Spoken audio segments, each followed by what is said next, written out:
I'm Shekhar Suman, associate teacher from Cambridge Academy, Motihari. Today I'm going to teach history of class 9th. In the book, the first chapter is the French Revolution. The French Revolution.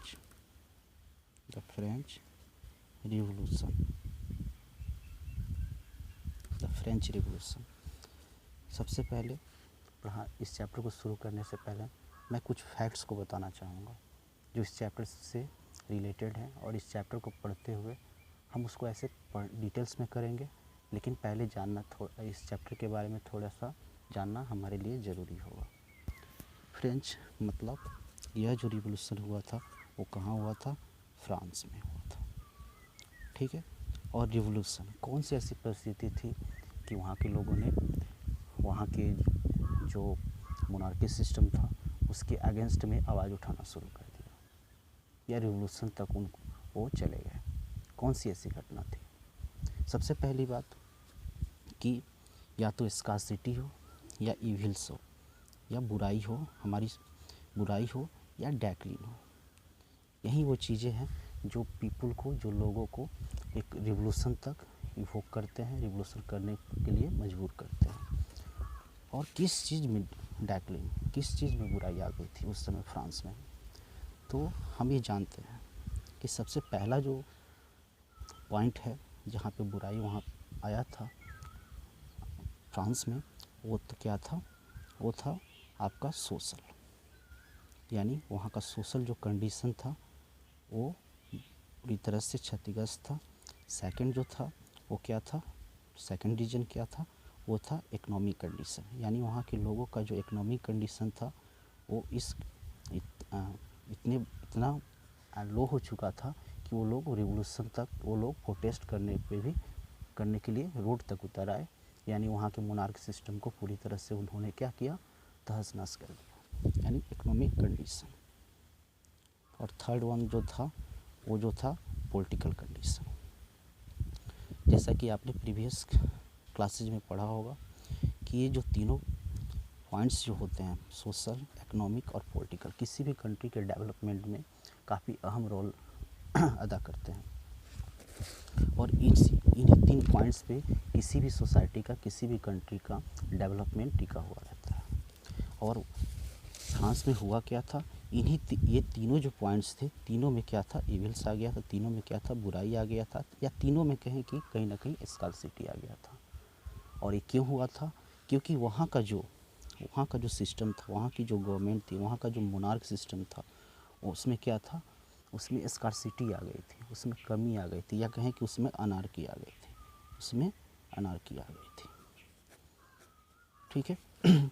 अब थोड़ी सी हम लोग form of government को जानेंगे। Form of government होता क्या है? ऐसे तो पूरे वर्ल्ड में, या प्रीवियस क्लासेस में भी आपने पढ़ा होगा कि पूरे वर्ल्ड में 3 तरह की गवर्नमेंट होती है।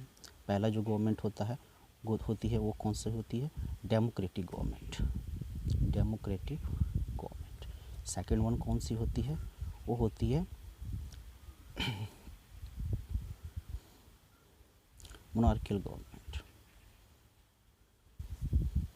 या मोनार्की सिस्टम भी बोलते हैं, ठीक है। और थर्ड वन कौन सी होती है? थर्ड वन जो होती है वो होती है डिक्टेटरशिप।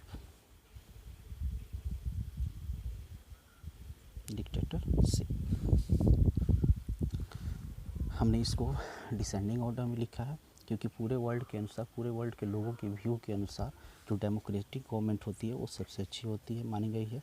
सेकंड में किसको रखा गया है? तो वो रखा गया है मोनार्किस्ट गवर्नमेंट को, और थर्ड में डिक्टेटरशिप को। और हमें जैसे पता है कि उस समय जो 17 या 18 सेंचुरी की बात की गई है, 18 सेंचुरी के दौरान या लेट 18 सेंचुरी के दौरान जो फ्रांस में जो गवर्नमेंट थी वो कैसी गवर्नमेंट थी? वो जो गवर्नमेंट थी वो मोनार्की गवर्नमेंट थी, या मोनार्की सिस्टम वहाँ पे था। अब हम लोग थोड़ा सा वहाँ के किंग के बारे में जानेंगे।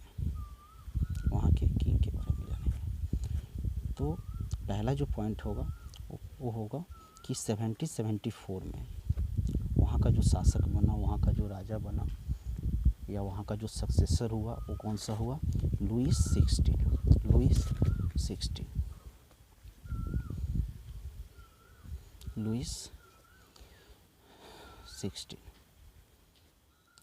और आपको पता होगा कि ये एनार्की जो था, ऐसा नहीं था कि लुईस 16 के द्वारा ही शुरू किया गया था, ऐसा नहीं था कि जो भी बुराई वहाँ पे आया हुआ था वो लुईस 16 के द्वारा ही शुरू किया गया था। यह बुराई उससे पहले भी था। कब? जब इनके फादर वहाँ के राजा थे, इनके फादर का नाम क्या था, लुईस 14। और लुईस 14 का ही एक स्टेटमेंट था कि मैं ही राज्य हूँ और मेरा शब्द ही है जो कानून है। यानी मैं ही राज्य हूँ, मैं ही किंगडम हूँ और मेरे द्वारा बोला गया जो वर्ड है वही यहाँ का कानून है। इससे पता चल जाता है कि वहाँ की जो गवर्नमेंट होगी, वहाँ के जो रूलर्स होंगे, वहाँ के जो राजा थे वो कैसे थे, वो जनता का कितना देखभाल करते थे, अपने देश के डेवलपमेंट के लिए वो क्या करते थे या कर रहे थे। ठीक है।